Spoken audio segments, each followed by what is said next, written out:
Starting అన్నీ మంచిగానే అనిపించాయి సార్. అది కొత్త కాబట్టి దూరం దూరం ఉండి మాట్లాడుకోవడం, అతను ఎప్పుడు కలవాలి అని అడగడం, పెళ్ళికి ముందే అంటే ఆషాఢం వచ్చిందని ఆగలేకపోతున్నానని చెప్పి అడిగి నన్ను పెళ్లి చేసేసుకుందాం ఎక్కడికైనా లేచిపోదాం అని అంటే ఒక రికార్డ్ ఉంది నా దగ్గర. వెళ్ళిపోయి పెళ్లి చేసుకుందాం అంటే లేదు, నేను నా ఫ్యామిలీ అలా కాదు, నన్ను అలా పెంచలేదు అన్నారా శివ మీరు? సారీ అన్నారా శ్యామ్ మీరు? లేచిపోయి వెళ్ళి పెళ్లి చేయమన్నాడు సార్. ఒక్కసారి అమ్మాయిని నేను వెయిట్ చేస్తాను సార్. ఓకే షూర్, డెఫినెట్ గా ప్లే చేయాలి ఇప్పుడు. తను రెడీ చేస్తున్నారు ఈ గ్యాప్ లో. చేయండి సార్, నేనే చేస్తాను అసలు.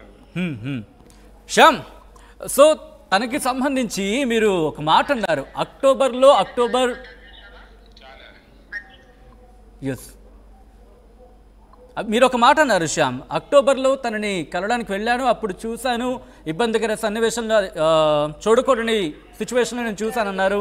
తర్వాత మళ్ళీ మీరు బ్యాక్ వైజాగ్ వచ్చేసామన్నారు. మళ్ళీ ఫిబ్రవరి 14th ఎందుకు కలవడానికి ప్రయత్నం చేశారు? ఇది మీరు వినిపించాలి సార్. ఒక్క నిమిషం, ఏం జరిగింది? ఇది మీరు వినిపించండి. ఏమైనా అబ్యూజివ్ వర్డ్స్ ఏమైనా ఉన్నాయా? అతను మాట్లాడే ప్రతి దగ్గర ఉంటాయి, కానీ ఇతను ఇక్కడ తను చేసిన ఏవైతే మిస్టేక్స్ మాట్లాడతాడో అవి ఇక్కడ ఒప్పుకుంటాడు. అయితే అబ్యూజివ్ వర్డ్స్ ఏమైనా ఉన్నాయి దీంట్లో? అబ్యూజివ్ మాక్సిమం లేదు లేదు లేదు. నేను యాక్చువల్లీ అతనితో అంతా క్లియర్ గానే మాట్లాడాను సార్. ఒకసారి ఆడియో విందాం. మీరేంటో నాకు తెలీదు, నేనేంటో మీకు తెలీదు, ఇవన్నీ నేను క్లియర్ గా చెప్పాను అతనికి అన్ని. ఓకే, పెళ్లికి ముందు కాన్వర్సేషన్. ఒకరికొకరు అర్థం చేసుకోవడానికి టైం పడుతుంది.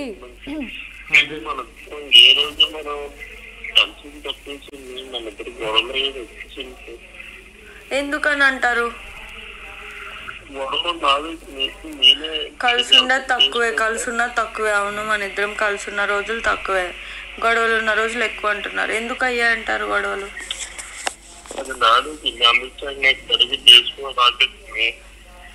మరి 2 నెలలు మిమ్మల్ని అడిగాను కదా, 2 నెలలు అడిగినప్పుడు మీరు నన్ను ఎట్లా కింద పడుకోబెట్టో పైన ఇవన్నీ ఎట్లా మాట్లాడతారు మీరు నన్ను? అంటే మీకు ముందే నేను హింట్ ఇవ్వలేదా? ముందే నేను చెప్పలేదా? మీతో నేను మాట్లాడలేదా? ఎట్లా మాట్లాడతారు మీరు నన్ను? ఇవన్నీ కాపురం చేసే రకం కాదు. నా ఫ్రెండ్ ఫోన్లు చేస్తే నా ఫ్రెండ్లకి ప్రతి ఒక్కరికి కంప్లైంట్. మా అమ్మ వాళ్ళు ఎవరితో అన్నా ఈ పిల్లకి ప్రేమించడం తెలీదు, ఈ పిల్ల మాట్లాడడం తెలీదు.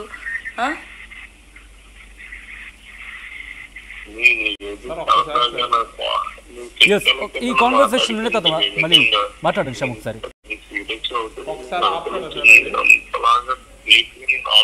అతను ఏడుస్తూ మాట్లాడతాడు.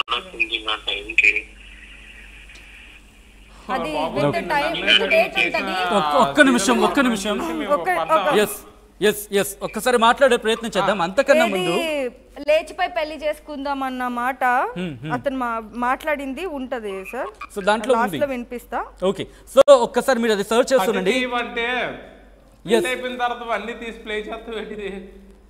శ్యామ్ ఒక్క నిమిషం, శాంతి మనతో పాటు లైన్ లో జాయిన్ అవుతున్నారు. మీ కో ఆర్టిస్ట్ అనుకుంటా కదా శాంతి గారు? ఎస్ శాంతి గారు నమస్తే అండి. శాంతి గారు, ఇప్పుడు ఇక్కడ ఒక క్వశ్చన్ రైజ్ అవుతుంది. ఇండస్ట్రీ కల్చర్కి తను అలవాటు పడింది, అలాంటి అమ్మాయి అనుకోలేదు అని అర్థం వచ్చేలా శ్యామ్ ఇక్కడ మాట్లాడుతున్న పరిస్థితి. తనతో మీరు పని చేస్తున్నారు, ఎట్లా ఉంటారు సెట్స్ లో? ఇండస్ట్రీ వాటికి అలవాటు పడిందని అతను వెళ్ళి వాళ్ళ ఇంటికి వెళ్ళి సంబంధం చూసుకున్నప్పుడు పెళ్లి ఫిక్స్ చేసుకున్నప్పుడు అమ్మాయి ఇండస్ట్రీ అమ్మాయి ఎన్నో చేస్తుంది కదా, అదే ఇండస్ట్రీ తెలుసుకొని ఇప్పుడు తెలియదా ఆవిడ అలవాటు పడిందో లేదో మనకి. అంటే పెళ్లి అయిన తర్వాతే అమ్మాయి ఇండస్ట్రీ మంచి అని తెలుస్తుందా? వన్ థింగ్ అండి, ఇండస్ట్రీకి అలవాటు పడిందంటే ఆడవాళ్ళు ఏమన్నా ఈజీగా వస్తుంది, ఇండస్ట్రీలో ఆడవాళ్ళు ఏమన్నా సిజీగా ఉంటారా? We are all from the respected family. So boss, ఇక్కడ శాంతి గారు నేను ఒక మాట ఉపయోగిస్తున్నాను, దయచేసి నన్ను అపార్థం చేసుకోవద్దు. తను ఇక్కడ డ్రింక్ చేస్తారు అనేది శ్యామ్ వేస్తున్న బిగ్గెస్ట్ ఎలిగేషన్. నిజంగా అలాంటి అలవాటు ఉందా? బిగ్గెస్ట్ ఎలిగేషన్ కాదు సార్, అమ్మాయి నోటితో నుంచి ఒప్పుకున్న ఆడియో ఉంది కదా సార్, అది ప్లే చేయండి సార్. అది శాంతి గారు, ఐశ్వర్య డ్రింక్ చేస్తారు అనేది శ్యామ్ అంటున్న ఎలిగేషన్ అంటే కాదు, అది ప్రూవ్, అది నిజం అంటున్నారు శ్యామ్. నిజంగా ఐశ్వర్య డ్రింక్ చేస్తారండి? నేను ఈ రోజు వరకు చూడలేదండి. హ్మ్.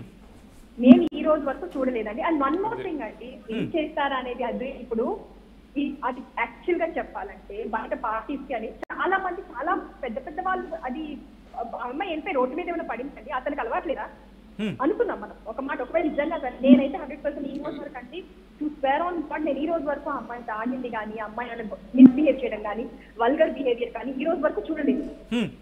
బట్ ఒక్కవేళ నిజంగానే అనుకున్నామండి, అతను చెప్పాడు పోనీ అనుకున్నాము, అమ్మాయి ఏమైనా రోడ్డు మీదకి వెళ్ళిందా, అతను పరువు తీసిందా, అతనికి అలవాటు లేదా, అలవాటు లేకుండానే అంత ఇదిగా ఉన్నాడా అతను అనుకున్నామండి. ఈ రోజుల్లో కల్చర్ కోసమనో దీనికోసమనో ఎంతమంది అంటే అమ్మాయి ఒక్కటే పాపం చేసినట్టుగా ఎందుకు అతను పోర్ట్రేట్ చేసి మాట్లాడుతున్నాడు.